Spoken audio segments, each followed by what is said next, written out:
Quero chamar a atenção de todos para essa mensagem, que ela tem um caráter instrutório. Eu vi a entrevista do governador Rui Costa com o prefeito ACM Neto sobre as providências para o recomeço das atividades. Cada qual dos dois tem menos idade do que meu filho mais velho, o que significa que meu tempo de vida é maior do que o deles e que assim pude protagonizar mais crises do que eles na Universidade da Vida. Claro que nem por isso pretendo ensinar-lhes nada, apenas quero dar-lhes meu testemunho de vida. Não vivi a crise econômica de 1929, mas nasci sob os seus efeitos. Obviamente, menos do que isso, vivi a crise da gripe espanhola de 1918.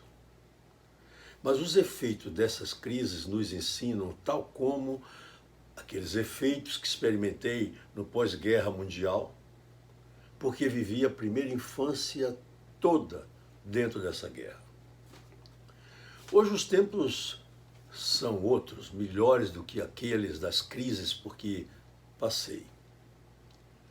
Por isso, sou menos adepto da profecia de Nostradamus do que da interpretação daqueles sonhos do faraó do Egito, rei do Egito, decifrados por José, no Gênesis, portanto, capítulo 40, versículos 14 a 57. De qualquer sorte, vale afirmar que o velho não é sábio porque é velho, mas porque ele já errou tanto que não repete os seus erros e, por isso, tem a probabilidade de acertar mais do que os moços. A crise de 1929 resultou numa produção excessiva de mercadorias sem ter quem as consumisse. Qual o erro? É que essa produção foi diminuída, com dispensa de milhões de trabalhadores, os quais, sem emprego e sem salário, deixaram também de consumir, por falta de dinheiro. Consequentemente, todos eles perderam a capacidade contributiva. Então, vejam só, é menos contribuinte de tributos, menos receita pública, menos investimentos, menos circulação de riqueza. O governo dos Estados Unidos da América, que era exercido pelo presidente Hoover, nada fez entre 1929 e 1932. Por quê? Porque ele era adepto de um liberalismo fiador de um Estado mínimo, e assim contaminou com essa ideologia o pragmatismo que se exige de um governante. Governar é fazer escolhas que interessem à sociedade. Governar não pode ser algo cheio de ideologias de lado, de outro lado, do meio, de cima, de baixo. Por isso, Franklin Delano Roosevelt, quando assumiu o governo em sucessão a Hoover em 1933, tomou logo medidas saneadoras, criando um plano de intervenção, o New Deal, o novo ajuste, sob a influência do economista inglês John Maynard Keynes. Pois bem, inspirado nisto, eu escrevi um livro hoje, em segunda edição, pela editora Saraiva, intitulado Reflexos Jurídicos da Atuação do Estado no Domínio Econômico, no qual eu afirmo que a participação do governo na vida social, causada pela necessidade da assistência vital, é uma participação justificadora daquilo que eu chamei de forma de impedir a liberdade que oprime para permitir a intervenção que liberta. Não bato palmas para a autorresponsabilidade do indivíduo. Não bato palmas disso em substituição à atuação do Estado, porque o retraimento do Estado, sobretudo no momento de crise, é ruim. Nesta hora, até a emissão de moeda é essencial, é aconselhável, para pagar as despesas públicas realizadas para debelar a crise. É o caso de agora, porque com a pandemia, a emissão de moeda não causará inflação, nem a inflação de demanda, porque inexiste o ânimo de consumir. Ninguém tem ânimo para consumir. Por outro lado, exigir sem comodidade necessária, sem comodidade para o contribuinte, que são as pessoas físicas e as empresas, que elas paguem de qualquer sorte tributos, especialmente impostos, e pior ainda, as taxas, é agravar a crise econômica. E, no caso, até perturbar a psique das pessoas físicas. A União Federal cobra seus principais impostos, que são o Imposto de Renda e o IPI, mas alguns atos do governo federal, tomados lá atrás, empurraram para a frente, para adiante, o recebimento de alguns deles. Mas é essa mesma União Federal que peca também. Quando o presidente da República vetou hoje, 7 de julho, sob fundamento falso, os dispositivos da lei que institui o programa emergencial de manutenção do emprego e da renda, derrubando as sadias emendas feitas pelo Congresso Nacional no sentido de desonerar a folha do trabalhador para assegurar o emprego desses trabalhadores. O Estado da Bahia cobra principalmente 2 impostos, o ICMS e o ITBI. O município de Salvador, por sua vez, cobra o IPTU, o ISS, o ITIV e a famigerada Taxa de Fiscalização do Funcionamento, TFF.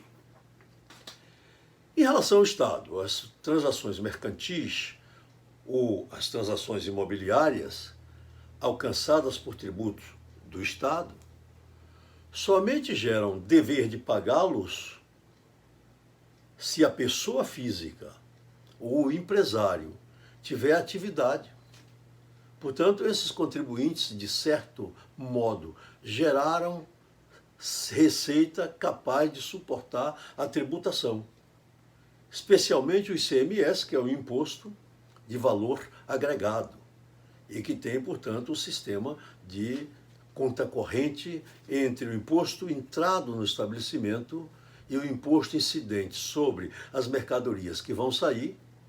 Portanto, se paga sobre a diferença. Se não se está fazendo nada, não se paga nada. Mas o IPTU, não. Qualquer pessoa física ou jurídica, tenha ou não atividade econômica, tenha ou não atividade lucrativa, tenha ou não fonte de receita,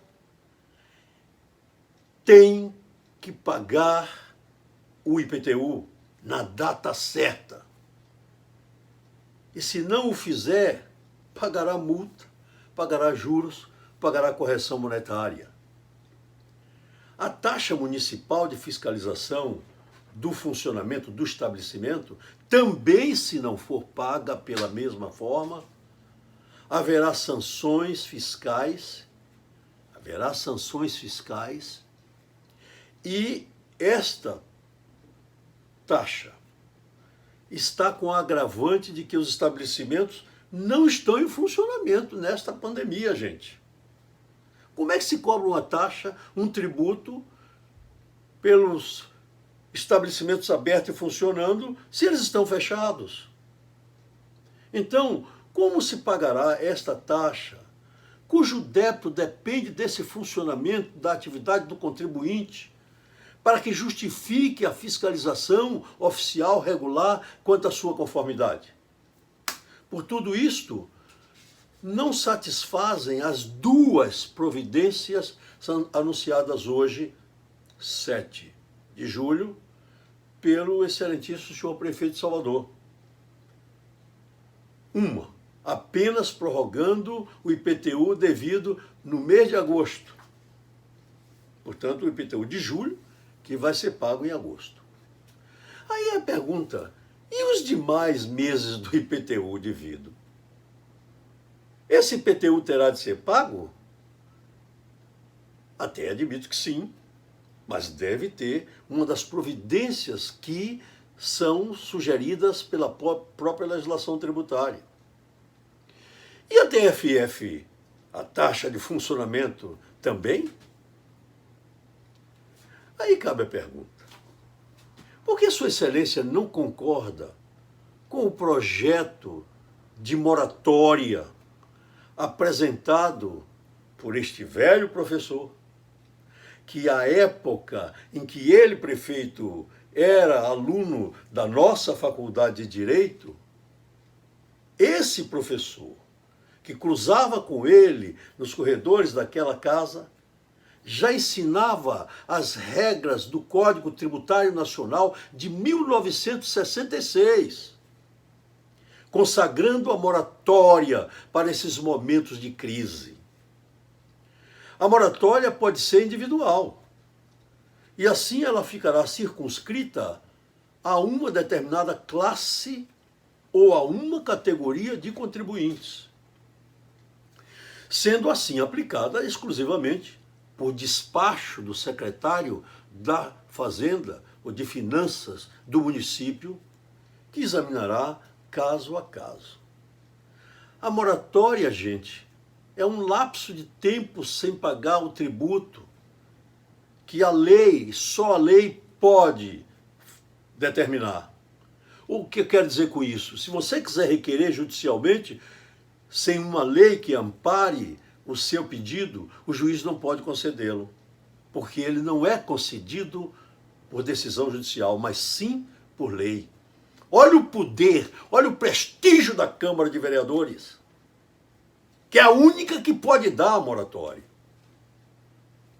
Vejam, a outra providência que o prefeito anunciou é a da certidão negativa para aqueles que, olha só, até 15 de março de 2020, cumpriram seus deveres fiscais com a prefeitura, mas passaram a ter dificuldades depois disso, depois de 15 de março. Muito bom. Qual é a pergunta? Dessa forma, a decisão do prefeito trata desigualmente contribuintes que estão em situação equivalente. E isto a Constituição proíbe, no artigo 150, inciso 2. Meus amigos, enfim, se nem a Câmara Municipal e nem o prefeito atenderem a você, contribuinte de Salvador, resta-lhe-á pedir a aplicação da regra princípio, porque é uma regra forte, uma regra basilar, uma regra que é fundamento da pessoalidade do tributo. Esta regra se encontra na Constituição Federal, no parágrafo 1º do artigo 145. Mas, como é uma regra de reprodução, embora não obrigatória, teria o contribuinte que invocar a mesma na redação que tivesse na Constituição do Estado. Como ela não está propriamente assim na Constituição do Estado da Bahia, o artigo 149 dessa Constituição Estadual faz menção a todos os princípios da Constituição Federal. Logo, por ser norma de reprodução obrigatória, você pode invocar, com a redação que está na Constituição, perante o Tribunal de Justiça do Estado da Bahia, que assim não fará controle de constitucionalidade em relação à Constituição Federal, mas controle de constitucionalidade em relação à Constituição do Estado, com essa técnica de interpretação que eu acabo de dizer. Pois bem, esse dispositivo autoriza a autoridade fiscal, preste bem atenção, fazer a identificação das atividades econômicas do contribuinte e, a pedido do contribuinte, exclusivo pedido do contribuinte, essa autoridade tem de procurar saber se ele tem capacidade econômica para pagar o imposto ou a taxa ou não. Portanto, a Constituição do país dá uma solução na omissão do Executivo Municipal, na omissão do Legislativo Municipal. Gente, convém, eu não quis ensinar Pai Nosso ao vigário, mas quis dizer o que penso. E o que penso nesses 60 anos de estudo de direito constitucional tributário, que leciono nesse período todo em várias faculdades do país, formando vários profissionais. E por isso é a história que eu conto. E repito o que eu via de minha mãe, Dona Edith. Se é a história que conto, rei meu senhor, que tiver uma melhor, que me conte outra se souber.